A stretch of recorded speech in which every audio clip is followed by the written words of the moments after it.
They say that the pen is connected to the heart. And if there's one thing that's required of caregivers, it's having a heart. So it's important for us to understand how to keep that heart conditioned, metaphorically at least.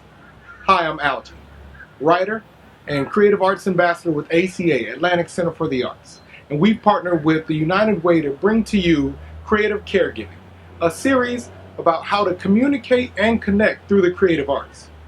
Now, in another video, I sat down with my kids and we did an activity in preparation for my mother-in-law moving in. Now, this time I have the pleasure of sitting down with my parents and creating a written work that allows us to communicate everything in our hearts, even to ourselves. One beautiful thing about writing is that it really allows us to peel back the layers and the deepest sentiments of our heart. Now, we don't know that our heart is healthy or sick until we really start to take a look at it. The best part about this is also an activity that you can do with your care partner to allow them the same sentiments to improve communication and connection. Now, if you're not a creative writer, if you're not a poet, that's fine. That's not required. I'm going to break it down for you and teach you how to write an I am poem line by line. It's a simple metaphor and it's easy to do. So let's go meet my parents. So if you've got your strengths and weaknesses, I want you to take some time and we're going to write about those now. And we're going to find adjectives to pair with your strengths and your weaknesses. We're going to find other nouns, right? Because we're creating this metaphor. We're going to find other nouns to pair with your strengths and your weaknesses. And we're going to find adjectives to describe them. Why do we need nouns and adjectives for your weaknesses? If this is something that we want to use to write a poem that positively encourages us, why would we need to know our weaknesses? Well, because these are things that you want to get better at. So if I know that I am bad at waking up in the morning, my wife is my production assistant. She is on set and she is laughing. I am bad at waking up in the morning, then I might say, I am the morning sun. Up early. So you can do a positive spin like that, or you can also choose to, because I don't want you to feel like you're lying. So we can highlight the things that we know we need to work on, and you can say, I am not, right? So I am not the worm. I am the early bird, right? And so now it's encouraging, right? The worm, of course, in that scenario, getting caught by the early bird because the early bird woke up ready to go. The worm woke up, but he was slow enough to get caught. So we're going to focus on our weaknesses using not phrases. We're going to focus on our strengths using I am phrases.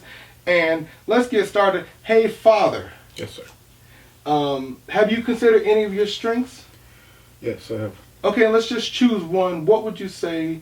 Let's start over too, because I want you to speak up for me. Yes, ma'am. Yes, sir. Thank you. So, hey, Father. Yes, sir. Have you considered any of your strengths? I have. Okay, and what would you say is your strength? My relationship with God. My relationship with God. That's fantastic. How could you put that? Let's see. What can we compare a relationship to God with? Relationship to God is like. It could be something enveloping, right? Mm-hmm. So your relationship with God could be a hug. Your relationship with God could be an envelope. Mm-hmm. So I want you to take a moment, think about some things that could compare themselves to a relationship with God. Let's choose a noun, and we'll come back and choose an adjective.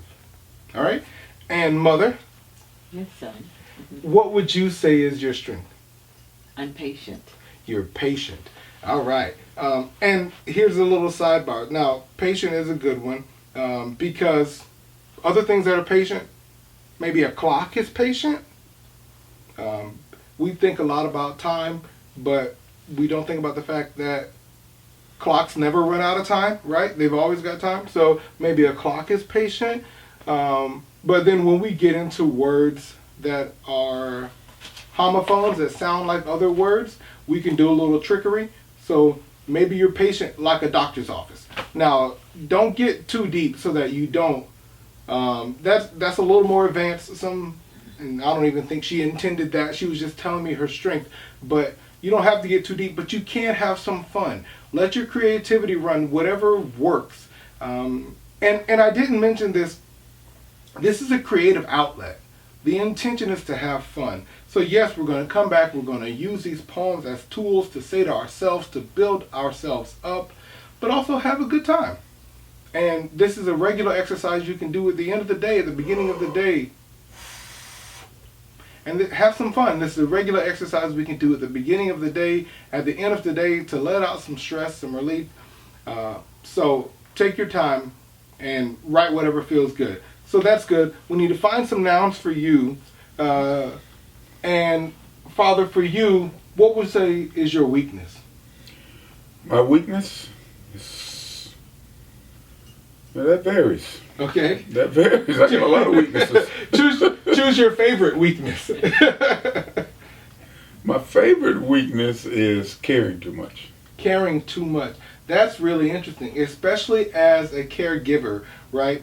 We've talked about this in other videos that we've done. Caring too much can be a weakness because it might create the opportunity for burnout. Caring too much may make us vulnerable for people who want to take advantage of us. So it is important to highlight that. How can we be caring more for ourselves, which is why activities like this are so important. Speaking of other people that we often connect with, I want you to ask other people what your strengths and weaknesses are. If you're having a hard time really finding what your strengths and weaknesses are, ask the people who love you the most. Ask the people who are most supportive for you. Ask people that you know will be honest with you. Ask them, hey, what do you think is my strength? What do you think is my weakness? And if you ask more than one person and they're all giving you similar answers, you might find something that's pretty true to what your strengths and weaknesses are.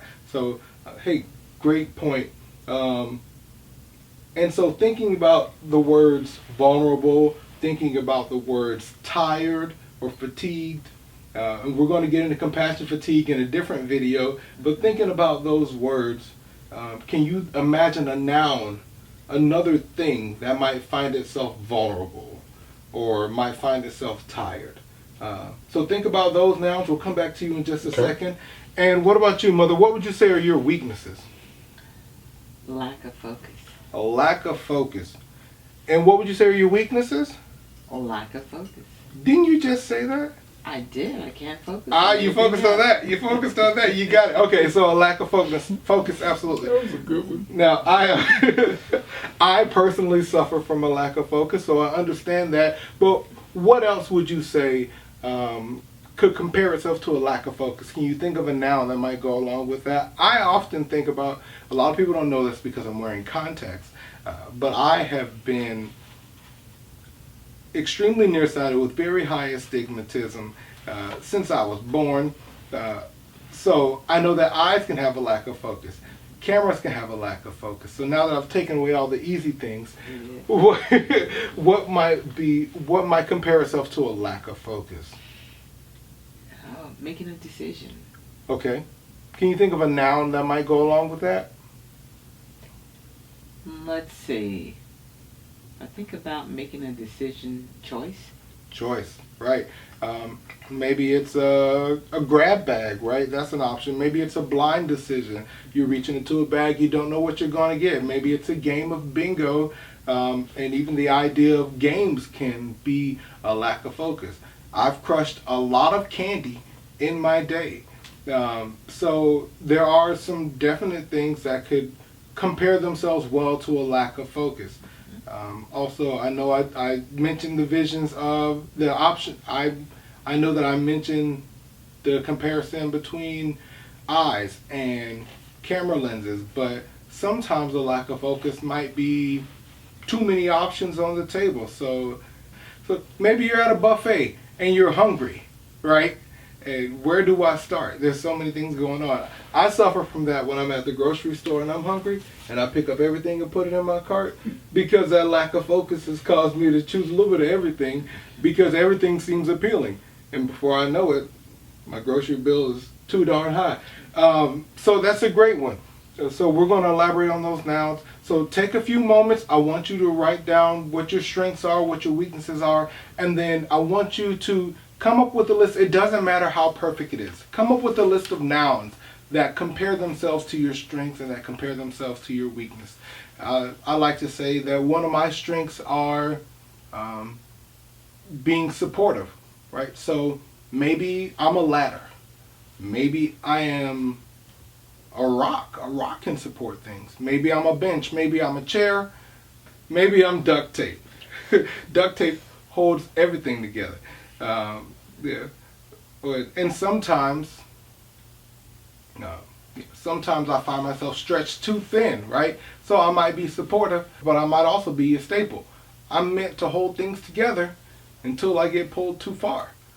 So I need to try and hold fewer things together, right? So this is just to get your creative juices flowing. Find some positive things, the things that you are, your strengths. Find those. Create those nouns. Find your weaknesses. Create those nouns. And then we're going to start building out line by line. I am this, and then giving a description of how you are that thing. I am this, and then giving a description of how you are those things. And I am not this. And then we're going to give a description of the thing that you are. All right? So take a few moments. We're going to roll through that. We're going to work on it here on our side. You've got time to do it on your side. And then we'll get more into this and how we're going to pair those together. And then we'll share it all at the end. So thank you so much for sharing your strength. While you work on that, we are going to hop to Mom. Mom, let's talk a little bit about your weakness. Dad's working on his strength and giving me the adjective for that and the corresponding noun. He's going to give me characteristics like things that are at Disney World that might compare themselves to being imaginative. So Mom, what are your weaknesses? Or just pick one. Let's focus on patient. Patience. Or so are we talking about being patient as a weakness, or are we talking about being impatient as a weakness? I think I'm talking about being patient as a weakness. Okay, I like that, because sometimes being patient means that maybe you wait too long when you should have made a move rather than waiting on others. Maybe being patient means, what else have you discovered could be a weakness from being patient? Is that I could have taken some actions that would have put me in a whole new trajectory. Oh yeah, oh without a doubt. And what would you say is your noun for patience? Parent. Being a parent. Okay. And which is also an interesting spin on things, right? Because we know that being a parent is a type of a caregiver, and this is a really good thing to explore as creative caregivers, right? Being a parent is a type of caregiver, and maybe you do see caregiving as a weakness. So what we're going to do is not focus on, the reason we're listing our weaknesses so that we don't focus on them. We're going to focus on how we can improve ourselves in those areas. So if being patient is a weakness and being a parent is your comparative noun, why don't we say I am not a parent? And then you can say what you are, right? So we're removing the negativity out of the thing that you are weak at. The negative correspondence that you have with that thing, we're going to remove that. I know I tricked you a little bit. I didn't tell you that up front. We're going to snatch that away and we're going to say what you are. So I am not a parent. I am a child. Loving, embracing, learning more day by day, right? And so maybe that's how you get to where you need to be in patience. But find something that you can identify with. Find something that you find some truth in. I don't want you lying to yourself and saying, I am not a parent. I'm a grandparent. I'm better than the other parents. And that's why I don't need to wait on anybody. Or, I am not a parent. I am a baby, waiting for somebody to change, right? No, just I want you to find some truth. There's some balance in there. And we all know that there's always something that we have to improve on. Even our strengths probably have an area of improvement if we practice them enough. Our weaknesses certainly have an area of improvement. And so what we're looking for is highlighting the thing that we like the least about it and getting over that so we can discuss more how we can build ourselves up in these areas. So we're going to take a few minutes to go through that, each and every one of us. We want to go through yours, and then we're going to share what we've come up with. Remember, we're going to take it one line at a time. Don't worry about making it a complete poem. We're going to take it one line at a time. That counts as a poem. You're going to go through your strength or your weakness.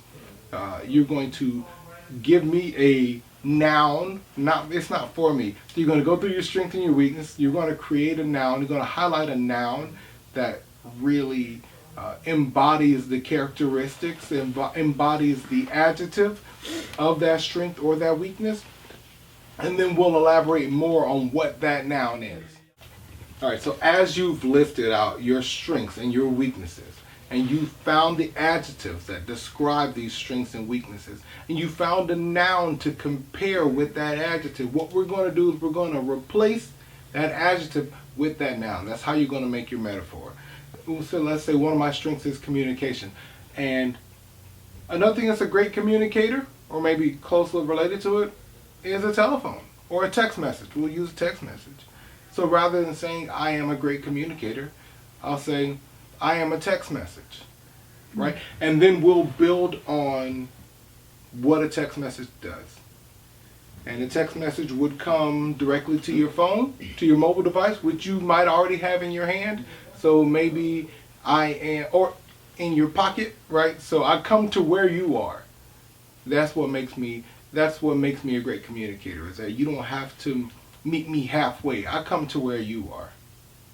So even if you have the option set up on your phone, text messages will give you a read receipt to let you know that you've been heard, to let you know that your message has been received. And so these are all characteristics of being a great communicator. These are also things that help tie in the idea of being a text message with being an excellent communicator. So we're going to go through our strengths and our weaknesses just like that. Again, we talked about saying I am not things, and so let's talk about my weaknesses. Sometimes I'm too spontaneous, right? Maybe not too spontaneous for my own life, but when working with other people, some people like to move at a pace altogether, and I'm like Leroy Jenkins, and I just want to get in there and do it all on my own sometimes. And so sometimes being too spontaneous is the thing. And so I might be too spontaneous, like Florida rain, right? You don't know when it's coming. So rather than saying I'm too spontaneous like Florida rain, I'm going to say I'm a cloud slowly building overhead. So let's get into what our different strengths and weaknesses are. And we will start with you, Dad. What's your strength? Imagination. And what noun did you choose to go along with your adjective? Disney World.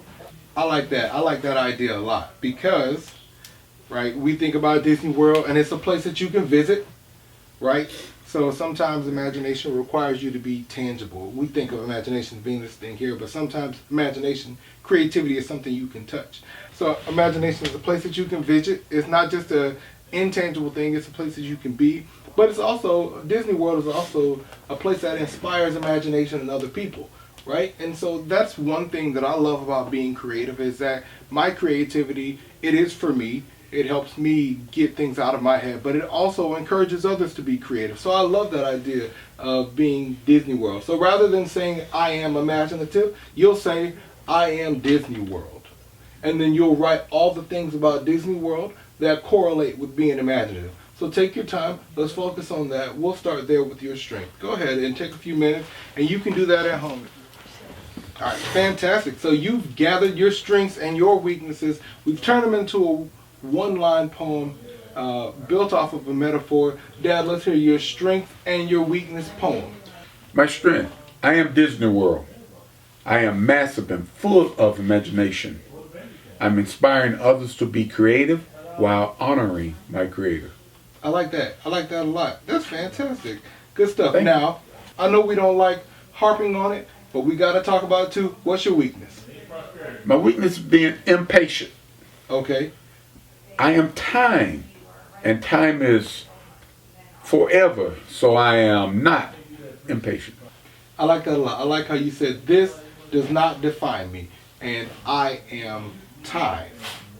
And time is patience, without a doubt. There's always time. Great job. Fantastic. Mom, tell me your strength, and then give me your one-line poem. My strength is patience, Okay, fantastic. and my one-line poem says, I am a mentor, patiently waiting to guide, encourage, and motivate you. I love that. And you mentioned what you are, but then you also use the term patient inside of your corresponding line to help remind yourself of exactly why you're a mentor. That's really good. Now give me your weakness. Focus. Okay. I am a bright light shining through the foggy uncertainty. Wow, I like that a lot. I like what you did there, because what you did was, rather than do what Dad did, and first of all, let me just say, your weakness is patience. That's your strength. I can see why y'all been together for this long. Great job. But I do love that what you did was not say that you weren't this thing, but you made yourself the opposite of the thing that equals fogginess, right? You said, I am a bright light, and you burn off the fog. So rather than saying, I am not fog, which is totally okay, but rather than saying I am not fog, you said I am a bright light burning off the fog. Great job using your imagination, the both of you.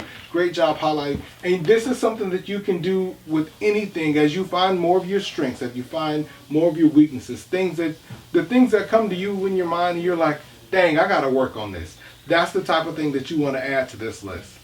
As you go through your mind, you find more strengths and weaknesses, add them to your list. Add your poem, add them to your list, add them to your poem. You can make this as long as you want to.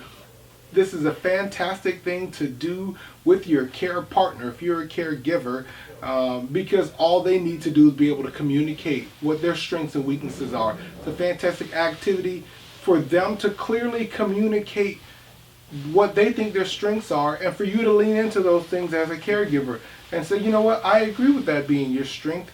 Here's how I can help you in those areas, help encourage that more and more. Or when they say that these are things that they want to work on, maybe they've had a hard time communicating that up until now, and you can say, you know what, that's a fantastic point, and you're right. I encourage you in all of these areas, and I want to see you get stronger in these areas. Here are ways that I can help you. And so this is great as a caregiver, because you get to use creativity to help express some of the frustrations and things that you have a hard time communicating to yourself and to others. You get to encourage yourself, and you get to support your care partner a little bit more with understanding their strengths and weaknesses better. Share it with your family. It's a great activity you can do with any age group. And this has truly been a pleasure. I want to thank you both so much for your time, for your creativity, for allowing me some space here in this room with you. It's been a pleasure. Thank you all for joining us, and we'll see you soon.